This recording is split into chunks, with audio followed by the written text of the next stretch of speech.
Сәлем баршаңызға, құрметті оқырмандар, қалайсыздар? Сіздермен бүгін осындай ерекше салат дайындайтын боламыз. Руккола жапырақтарымен және де ішіне қызылша қосылған витаминге бай салат жасап көрулеріңізді кеңес беремін. Бізге бұл жерде қажетті заттар: фитоксасир керек болады, қайнатылып піскен қызылша керек болады, бальзамический соус, 1 штук апельсин және де ең маңыздысы бізге руккола жапырақтары.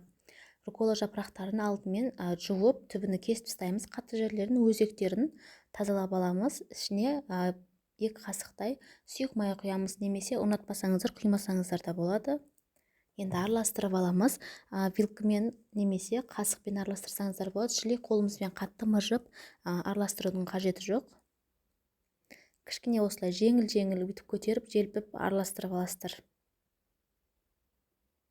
Енді сол дастарханға тартатын салатыңыз салынатын тәрілкіңізге бірінші осы руккола жапырақтарын әдемілеп қойып аламыз. Осылай жайып тәрілкіге домалақтау етіп.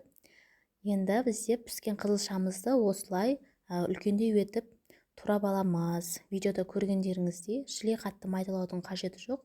Үлкендеу болса әдемі көрінеді. Барлығын турап аламыз осылай. Енді 1 штук апельсиніміздің қабығына алып тастап, осылай онты тура жаңа қызылшаға ұқсатып үлкендеу етіп турап аламыз. Бәрінің фигуркалары бірдей болса, салатыңыздың түрі де, сәні де әдемі болып тұрады. Шілей қатты майдалап тастасаңыздар суы шығып кетеді, немесе онша болмай қалады. Сондықтан барлығын бірдей етіп турасаңыздар әдемі көрінеді салаттарыңыз. Аппетитный болып. Енді бірінші қызылшамызды, жаңа турап алған қызылшамызды осылай жайып жан-жаққа қойып аламыз. Тез дайын болатын, әрі витаминге бай салат. Көп уақытыңызда кетпейді. Енді үстінен жаңағы апельсинімізді әр жерге қойып аламыз. Осылай сәндеп, өздеріңіздің қалауларыңызға қарап, қалаған жерлеріңізге қойсаңыздар болады. Фитоксасирімізді алып, онты турап аламыз. Бұның барлығы кетпейді, бізге осының жартысына ғана пайдаланамыз. Осы рецептке 2 тәрілкеге қалған жартысын басқа салатқа салсаңыздар болады, немесе басқа күні тағы істеп жесеңіздер болады. Егер фитоксасир қымбат деп не ойласаңыздар, не қоссаңыздар болады? Творожный сыр қоссаңыздар болады, немесе сүзбе қоссаңыздар болады. Творожный негізі мына фитоксасир деген қымбаттау тұрады. Бұнда осылай жаңағындай етіп, үлкендеу етіп турап аламыз.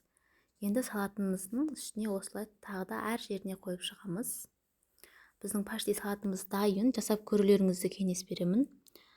Міндетті түрде жасап көріңіздер. Тез дайын болады. Әрі дәмді, пайдалы, витаминге бай салат. Мына көрініс осындай күшті болып шығады. Енді бетіне бальзамический соус құямыз. Менде бұл жерде жүзімнің бальзамический соусы.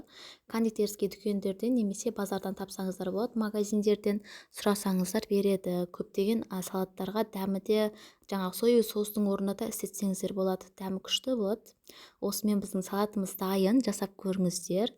Парақшама тіркеліп кетуді ұмытпаңыздар. Алдағы уақытта көптеген рецепттермен бөлісетін боламын. Үстіне сәндеп осылай жаңғақ сепсеңіздер болады. Әдемі болып